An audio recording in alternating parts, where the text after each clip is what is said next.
You want a white balance ours?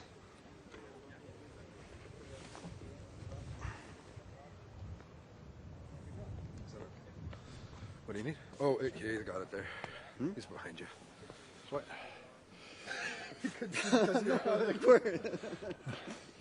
Who's check 1 2 3 4 5 6 7 8 9 and 10 9 8 7 6 5 4 3 and 2 and 1 2 3 4 5 6 7 8 9 and 10 9 8 7 6 5 4. You good? Okay. You good? And Daniel's good? Okay. Check 1 2 3 4 5 6 7 8 9 and 10. Are you good? Check 1 2 3 4 5 6 7 8 9 10 9 8 7. Yeah, it's perfect. 2 3 4 5 6 7 8 9 10 9 8 7 6 5 4 3 2 1. Do you want some? No, you're good? Okay. Check 1 2 3 4 5 6. Are you good? You're good? Okay. And are you good? Yeah, I got a nice, I see it. Thank you. Check 1 2 3 4 5 6. Are you good? Check 1 2. You good? Okay. And are you good? Yep. Okay. I'm walking away.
All right. Good afternoon. Bonjour tout le monde. C'est un grand plaisir d'être ici pour ma première visite en Chine en tant que Premier ministre. Et je tiens tout d'abord à remercier le président Xi Jinping et le Premier ministre Li pour leur hospitalité qu'ils nous ont témoignée ici à Beijing. It has been a historic and productive 2 days during which myself and fellow ministers have had the opportunity to meet with President Xi, Premier Li, Chairman Zhao, as well as business leaders across a number of key sectors. And I am very pleased to announce that we have made significant progress in a number of key areas.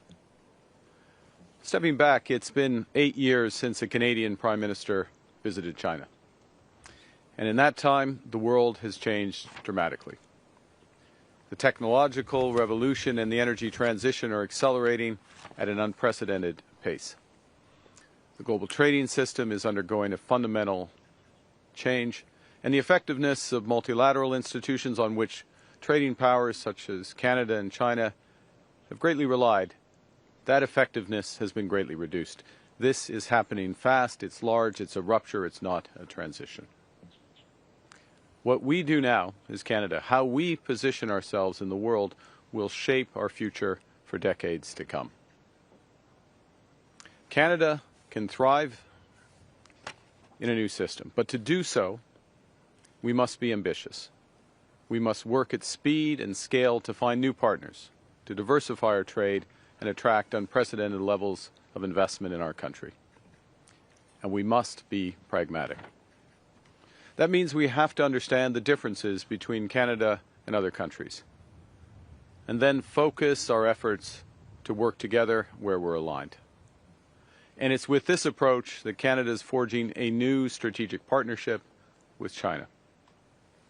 China is the world's second largest economy. It contributes 1/3 to global growth. It's our second largest trading partner and our third largest investor. Two-way trade between our countries amounts to nearly $120 billion a year. There are 400,000 careers across Canada, Farmers in the prairies, manufacturers and engineers in Ontario and Quebec, fish harvesters in Atlantic Canada and British Columbia, they are all supported by trade with China. $20 billion in wages are earned each year by Canadians because of our existing trade relationship. And this is a relationship that has been distant and uncertain for nearly a decade. That has held back investment, it's stalled business growth, and cost Canadian workers good opportunities. And it has had the consequence of leaving us even more dependent on our largest trading partner.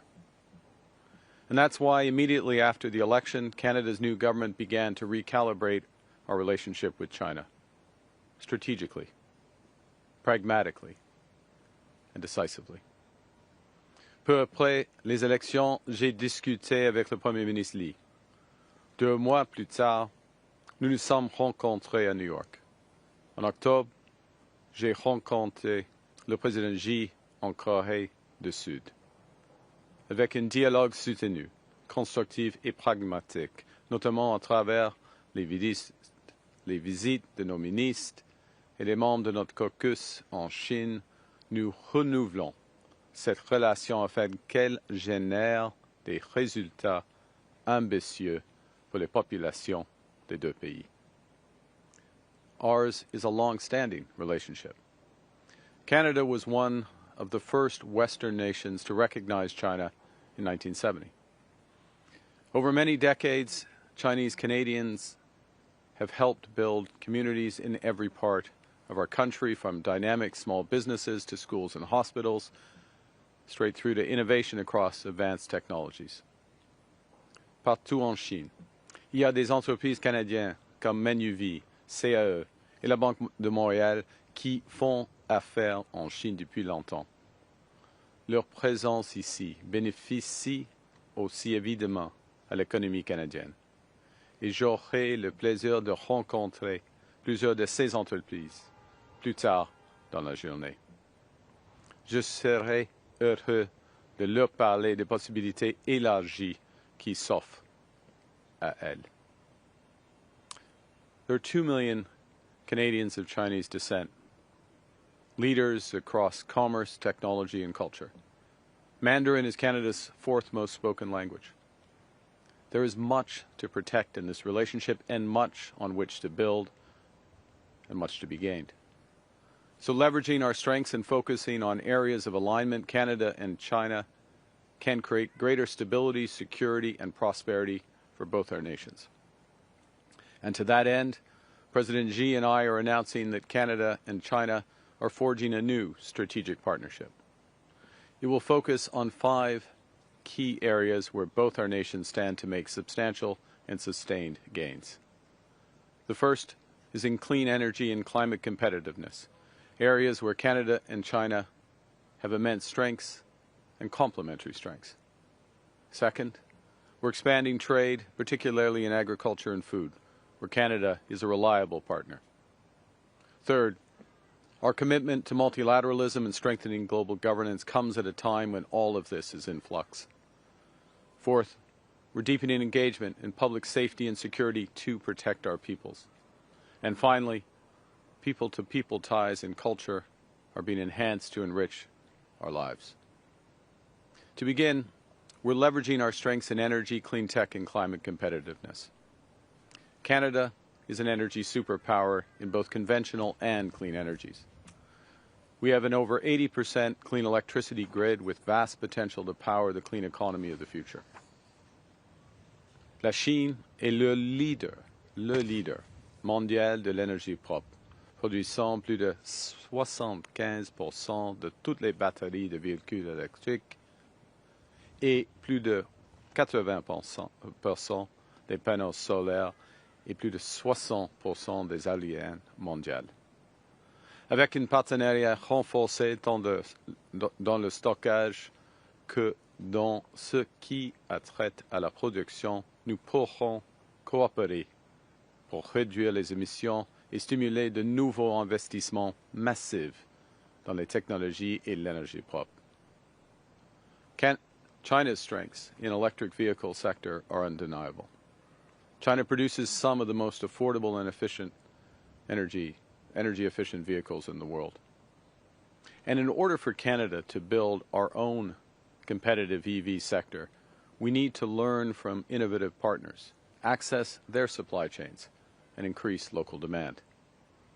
And to help deliver the full potential of these partnerships and bring down costs for Canadians, Canada has agreed to allow up to 49,000 Chinese electric vehicles into the Canadian market, with the most favored nation tariff rate of 6.1%. This is a return to the levels that existed prior to recent trade frictions. But it's a return under an agreement that promises much more for Canadians. It's expected that within 3 years, this agreement will drive considerable Chinese investment in Canada's auto sector, creating good careers in Canada and accelerating our progress towards a net zero future and the auto industry of the future. With this agreement, it's also anticipated that within 5 years, more than 50% of these vehicles will be affordable EVs with an import price of less than $35,000. Over the next 15 years, Canada intends to double our energy grid through major investments in hydro, nuclear, solar, and wind power. That creates tremendous opportunities for Chinese partnerships in these investments, including in energy storage and offshore wind. On the other hand, Canada is developing our oil and natural gas reserves, one of the world's largest, to be the lowest risk, lowest cost, and lowest carbon. Last June, we exported our first LNG shipment to Asia, and we're scaling up quickly, making major investments in streamlining approvals. By 2030, Canada will produce 50 million tons of LNG each year, all of which will be destined for Asian markets. Au cours des semaines et des mois qui viennent, nous lancerons un nouveau dialogue ministériel pour accélérer la concrétisation de nos engagements concernant les énergies propres et conventionnelles. The second pillar of our strategic partnership aims to increase trade directly between Canada and China. Our agricultural cooperation built the foundation of our bilateral relationship. For more than 6 decades, Canada has been a reliable partner for China in food exports. Canadians export more than $7 billion in agricultural products to China each year. China used to be the largest market for Canadian canola seed. We want to not just return to those levels, but to surpass them. And so I'm pleased today to announce that Canada and China have reached a preliminary but landmark trade agreement to remove trade barriers and reduce tariffs. By March the 1st, Canada expects that China will lower tariffs on Canadian canola seed to a combined rate of approximately 15%. China is a $4 billion canola seed market for Canadian producers, and this change represents a significant drop from the current combined tariff levels of 84%. Furthermore, Canada expects that Canadian canola meal, as well as Canadian lobsters, crabs, and peas, will not be subject to relevant anti-discrimination tariffs from March 1st of this year until at least the end of this year. Together, these results will unlock nearly $3 billion of export orders for Canadian farmers, fish harvesters, and processors as they realize the full potential of this market of 1.4 billion people. With this agreement, we also expect to see a resolution of many long-term obstacles for a range of important agricultural sectors, from beef to pet food.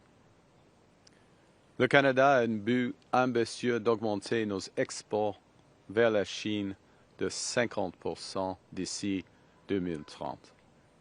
Soutenu par une nouvelle feuille de route commerciale, nous élargirons également les investissements canadiens en Chine dans des domaines comme les services, l'énergie, l'aérospatiale, l'agriculture et la fabrication de pointe. We welcome Chinese business plans to significantly scale up their investment in Canada, in major clean energy projects, as well as in agriculture and consumer projects.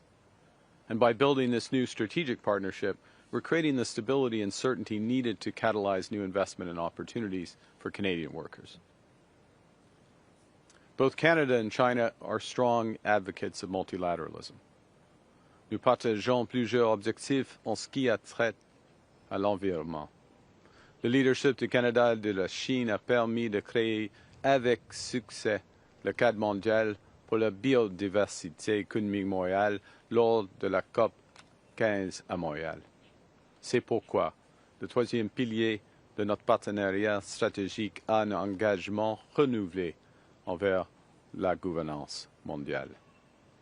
En collaborant davantage, le Canada et la Chine peuvent se concentrer sur les nombreux domaines d'intérêt commun, allant de la compétitivité climatique et des finances à la stabilité macroéconomique et au multilatéralisme.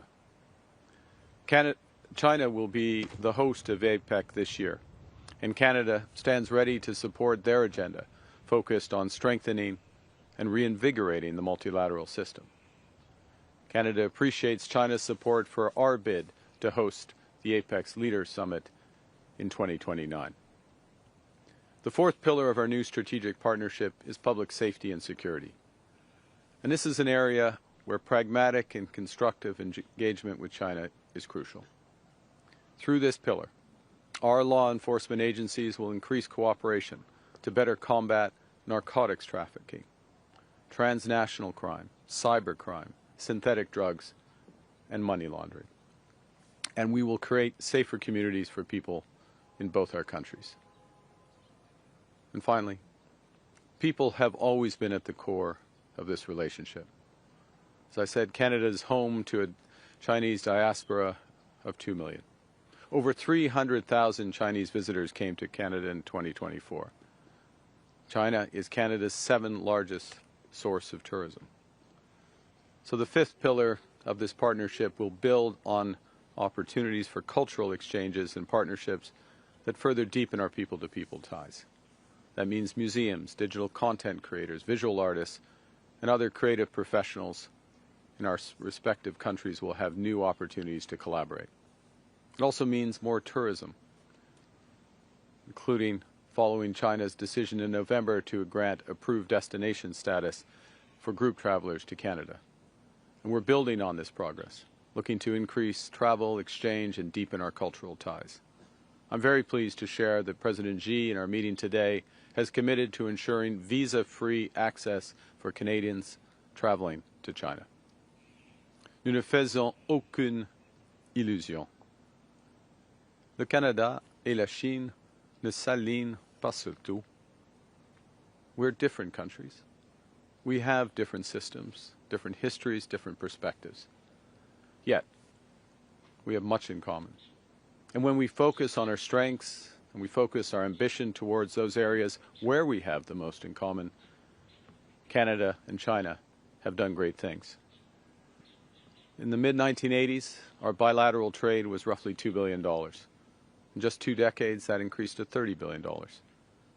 Through periods of global tension and disruption, we've created more opportunities for our workers, businesses, and investors by working together.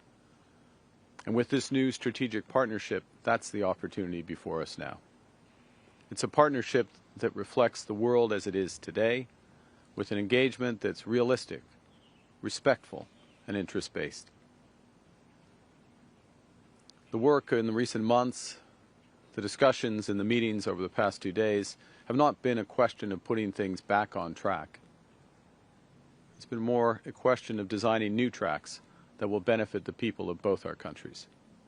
Parce que le système mondial a été chamboulé. Le Canada doit tracer une nouvelle voie en naviguant dans le monde tel qu'il est et non comme nous aimerions qu'il soit. Nous traçons cette voie avec confiance, pragmatisme et ambition.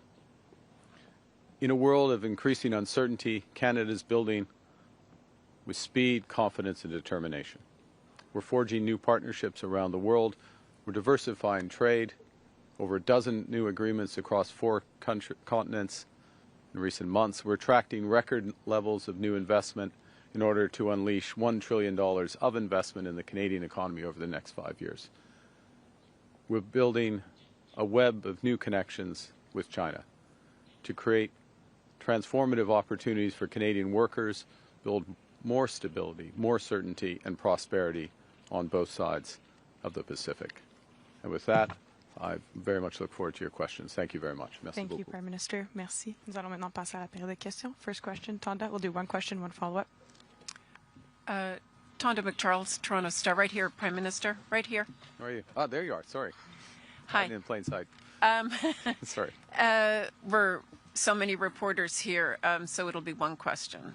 We won't take follow-ups, but please bear with us. Prime Minister, this announcement I'd like you to characterize it in terms of how big an entry into the market you expect it really is. And how do you intend to explain it to the U.S. In allowing that entry? And separately, how do you intend to explain it to Canadian car makers who fear any softening on Chinese EVs? Okay, so you mean the auto portion of the broader partner? Yes, okay. So I think the first thing to say is exactly that it's part of a broader partnership, and the fundamental issue is we have a broader strategic partnership on which to build and create big opportunity. But to get to the auto question and your various questions around specifically, let's put this in context. 49,000 vehicles, which is the cap on Chinese electric vehicle exports to Canada. That's part of this agreement. That's a return to levels last seen in 2023, the last full year before the Canadian tariff actions. That's the first point. Second point, again, to put it in, dimension it, that's less than 3% of the size of the Canadian auto market. The third point, to put in context, and I reference this, is that part of this agreement, and it takes a few years to build this, a couple of years to build this, that a portion, an increasing portion of those exports will be in a new segment of the Canadian market. In other words, electric vehicles that cost less than $35,000 at the landed price. So there's huge opportunity here to get more affordable cars in the electric vehicle market for Canada. The fourth element, and in many respects the most important element, is the beginning of discussions and expectation of Chinese investment in Canada and partnership in Canada to produce vehicles over time, so to partner with Canadian firms. And putting all this, and if I can take the last part of your question, then move to colleagues, which is vis-a-vis the U.S., I think we need to look at this in the context of building. I mean, we're building a new part of our car industry, building cars of the future in partnership, bringing affordable autos for Canadians at a time when affordability is top of mind, and doing it at a scale that allows for a smooth transition in the sector. Thanks. Next question, Steve. Steve Chase, Globe and Mail. Good afternoon. This week, 2 Liberal MPs cut short their visit to Taiwan. It was a friendship and outreach visit. They cut it short before they were going to meet with President William Lai. They said in a statement that they were advised to do this by the government. So why did the government advise these 2 Liberal MPs to cut short their visit? And is this an indication we're willing to tailor our foreign policy to placate Beijing? Well, a couple of things. One is our policy with respect to Taiwan, our One China policy, which was set in 1970, has not changed. We're reaffirming our One China policy. It remains constant. It's consistent. We have relations with the government here, People's Republic of China, and we have people-to-people relations in Taiwan. Those MPs, members of my caucus, the members of our caucus, participated in the people-to-people proportion of that trip. But no, not in the government proportion, and that's straightforward, not causing confusion about what the policy is of the government, the policy of Canada that has been the policy of Liberal governments and the policy of Conservative governments over the course of the last 55 years. Prochaine question, Laurence. Oui, bonjour, M. Carney, Laurence Martin, Radio-Canada. Dans la stratégie Indo-Pacifique, le Canada décrivait la Chine comme une puissance de plus en plus perturbatrice. Est-ce que c'était un choix de mots judicieux Est-ce que pour vous, la Chine, c'est une puissance perturbatrice? Il y a des hyperpuissances perturbatrices qui existent dans le monde. Plus qu'une. Et ça, c'est le monde comme il est. C'est la vérité, c'est la réalité. Et il faut pour le Canada d'avoir des relations avec des grandes puissances, des relations commerciales, mais des relations qui sont calibrées à nos intérêts et nos valeurs. Mais est-ce que la Chine est une puissance perturbatrice? C'est pas mon objectif. Je n'étais pas membre du gouvernement à ce moment-là. Donc vous n'êtes pas d'accord? Prochaine question, Ashley. Vous avez changé d'avis? Je n'étais pas là. Ashley Burke. Ce n'était pas mon avis, madame. Good afternoon, Prime Minister. Less than a year ago, you said that China was the biggest security threat to Canada. Do you still believe that? The security landscape continues to change. And in a world that's more dangerous and divided, we face many threats. That's the reality. And the job, my responsibilities as Prime Minister, the job of the government, is to manage those threats. You manage those threats by building resilience, building security.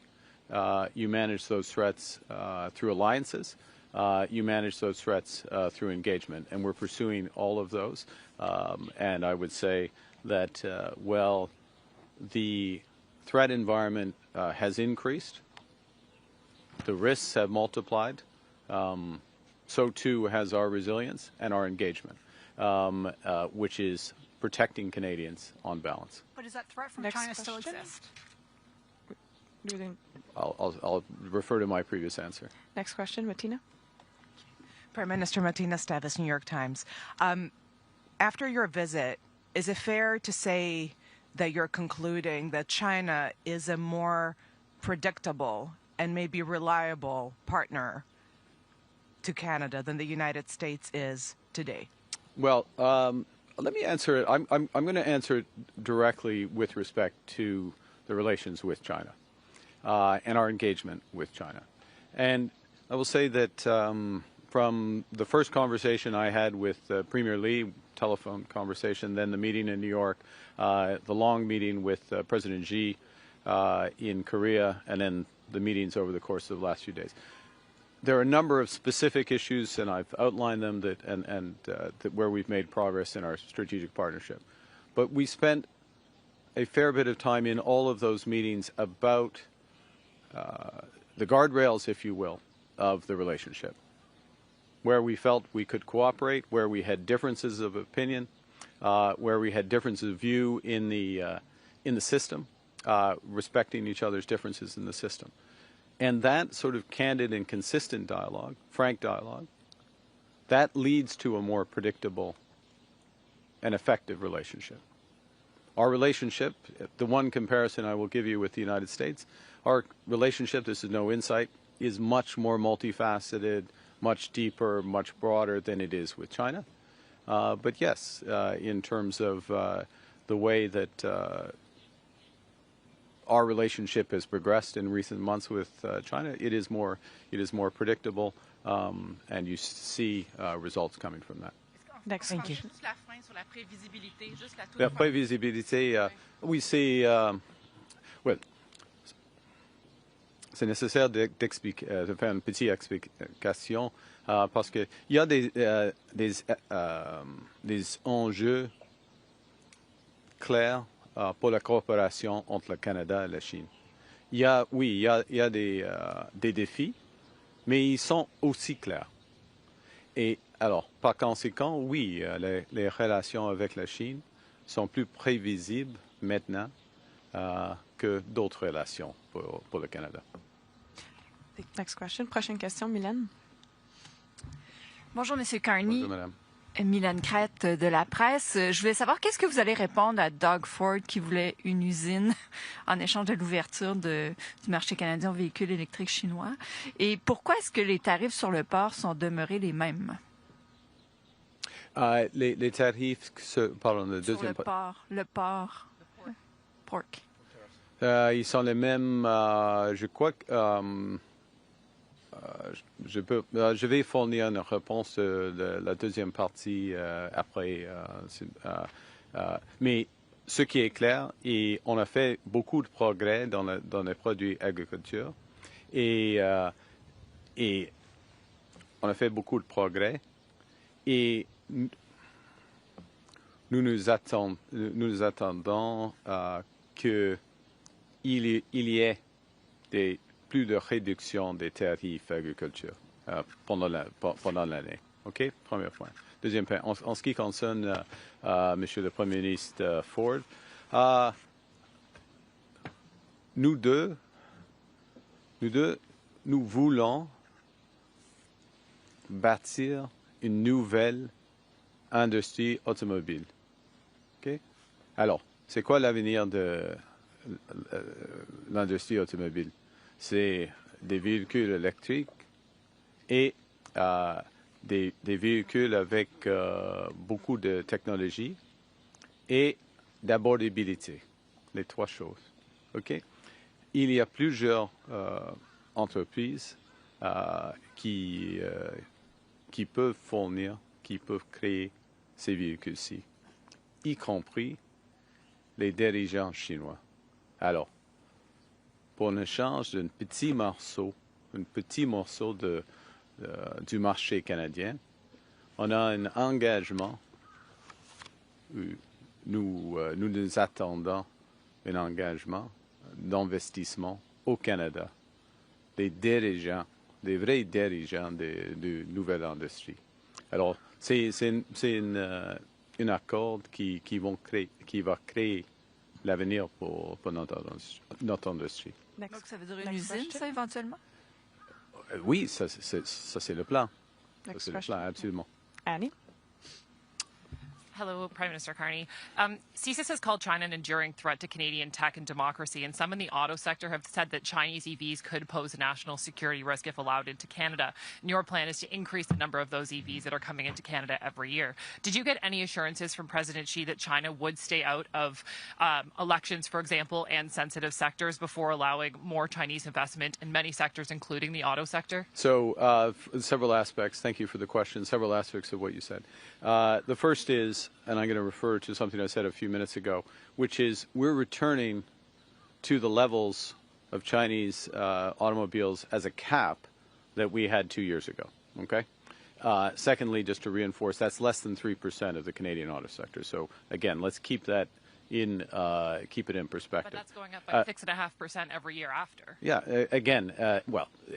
But you bring that you compound that growth, and you're getting to about 70,000 vehicles at year 5, although the agreement has it reviewed after year 3. So again, it's still in low single-digit proportion of the size of the Canadian auto sector. Canadians buy about 1.8 million autos a year, just to put it in context. The second thing, but you asked, you had autos mentioned, but then you asked, if I may, a deeper question around our relations, and as you said, foreign interference, transnational aspects. First thing I'd say is that part of the agreement includes a security aspect, greater cooperation between law enforcement on a series of cross-border crime issues. That's the kind of progress we need in order to address a range of issues, including illicit narcotics, but as well as interference. And then the second is that we have an understanding. These are some of the issues that we discuss in terms of our expectations in Canada, our red lines in terms of preventing foreign interference, not tolerating foreign interference, and addressing it when we see it. And as Prime Minister, I've always taken this extremely seriously, just from the point when I got my security clearance well before I was elected leader of the Liberal Party. Thank you. Next question, Christopher. Good afternoon, Prime Minister. Christopher Nardi from the National Post. Canola tariffs are not completely disappearing, and more importantly, they're not disappearing on all products either. What do you say to the industry who is hoping, obviously, for progress on this, but will still be dealing with tariffs going forward in their second biggest export market? This is enormous progress. The first thing is this is enormous progress. We're dropping the expectation starting from March 1st, so in advance of planting, we're seeing canola tariffs. We fully expect canola tariffs to drop from 85% to a combined 15%. Approximately 15%. I'll use the exact language in the agreement, but we have a high degree of confidence that that's going to happen, and that's going to create an opportunity combined between meal and seed, a $7 billion market opportunity. That's the first point. The second is that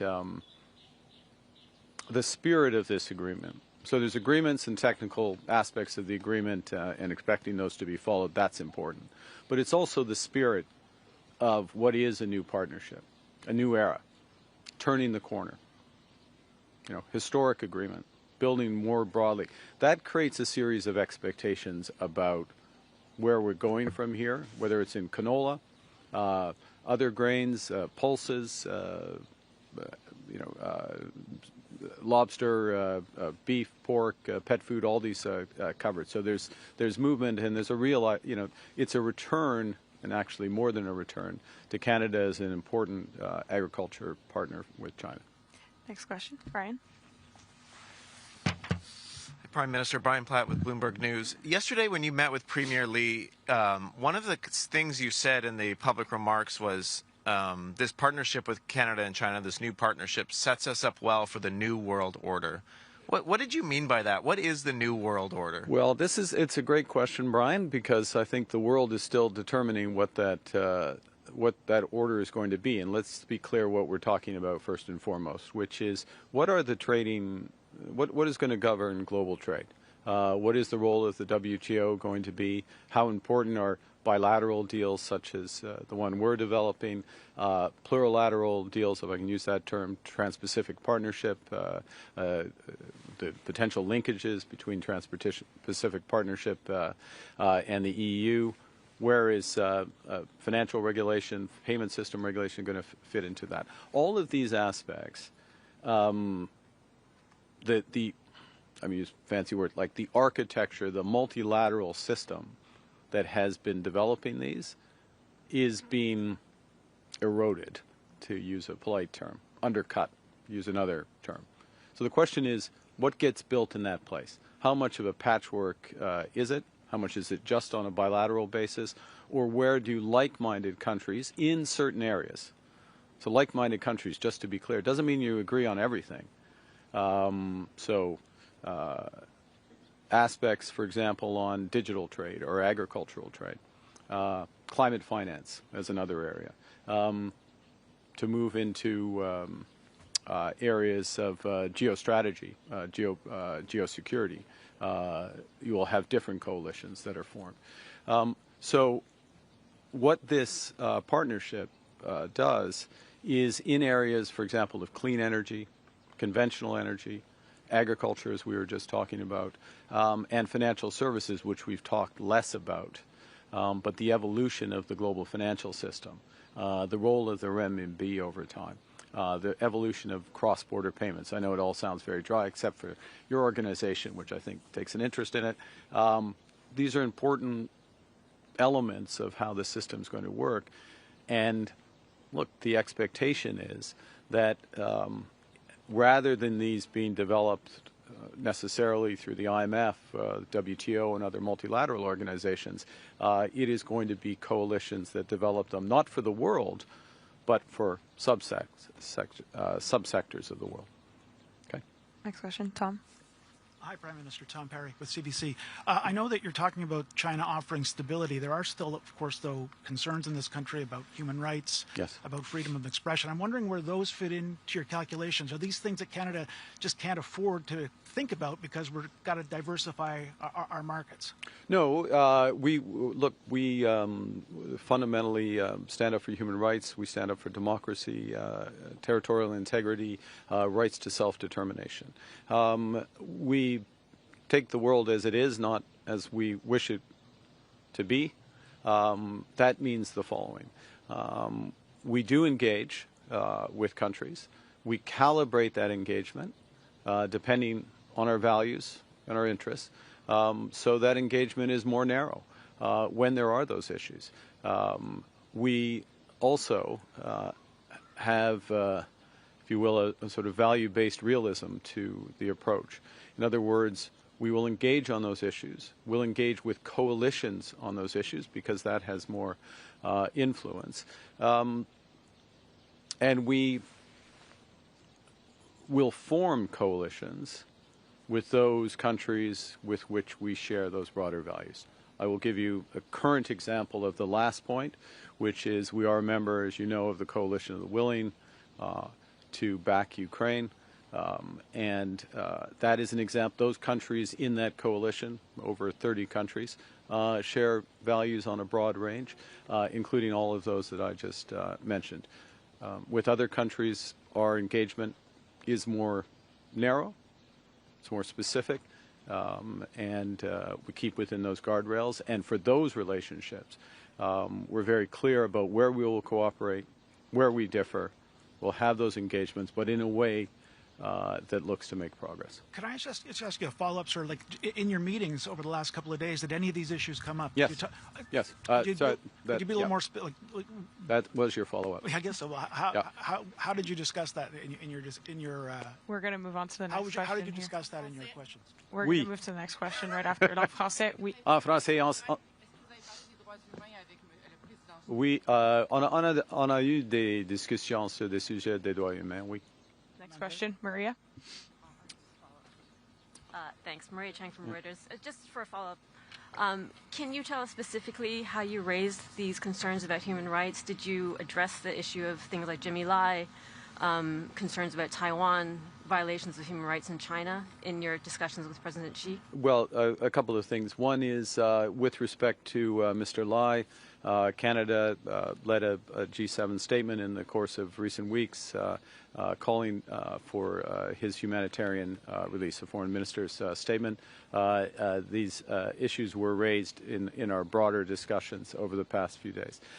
With respect to One China and Taiwan and expectations, our long-standing policy, I think I answered this earlier, but just to be clear that we had a clear exchange in terms of what our policy is and a reaffirmation of, as I say, our long-standing policy. We have different systems. Let's take a step back. We have different systems, Canada and China. That has several consequences, one of which is the breadth of our engagement with China. We respect the differences in each other's systems. It does mean that our cooperation is more focused and more limited, but to have the effective relationship, we have the direct conversations. We don't grab a megaphone and have the conversations that way. And we'll have time for one last question, Kyle. Or David. Thanks, Sorry, Gail. David Aiken, Global News. Good afternoon, Prime Minister. I got shoved to the front here. I'd like to know what Canada is doing to protect the integrity of Greenland. And related, China fashions itself a near-Arctic power and with some claims to Arctic resources. So I wonder if you could answer that question, what we're doing to help protect Greenland's integrity, and how do you feel about China's claims, such as they are, to Arctic resources? Well, several aspects of that. The first, with respect to Greenland, the future of Greenland is a decision for Greenland and for the Kingdom of Denmark. We are NATO partners with Denmark, and so our full partnership stands. Our obligations on Article 5, Article 2 of NATO stand, and we stand full square behind those. Thirdly, with respect to our relations with Greenland, as you know, we've opened our consulate. As you may know, the Governor General is visiting with the Minister of Foreign Affairs. There she is. No rest for you. Going to Nuuk in the first week of February. We'll be there. We're in discussions with our NATO partners and with Denmark about Arctic security through various fora, through bilaterally with Greenland and very much with Denmark, through the Nordic countries, Nordic Baltic 8, and as you know, just remind others that we've taken decisive steps in terms of Arctic security over the course of this year. One of the first things that I did as Prime Minister was to move our Arctic presence from 4 months a year to 365 days a year on land, sea, and in air, and we will continue to reinforce that.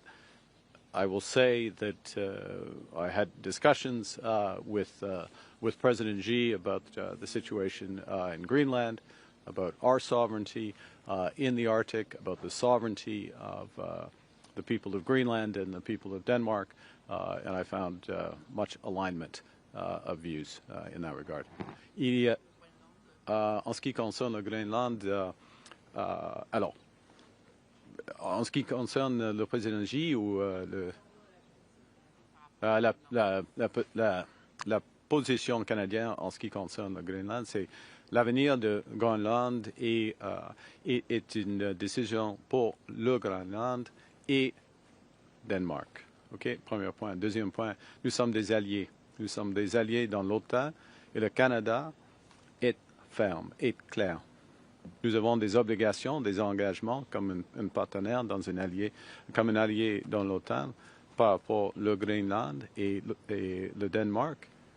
Et nous allons respecter nos engagements. Et nous attendons que les autres membres de l'OTAN respectent leurs engagements. Peut-être ça suffit. Merci. C'était la même. Non, c'est une courte traduction. We respect our obligations and our responsibilities in NATO, and we expect all NATO partners to do the same. Thank you. This puts an end to our press conference. C'est ce qui m'a fait notre conférence de presse. Merci. Bon, merci beaucoup. Ouf. Should have brought some gloves.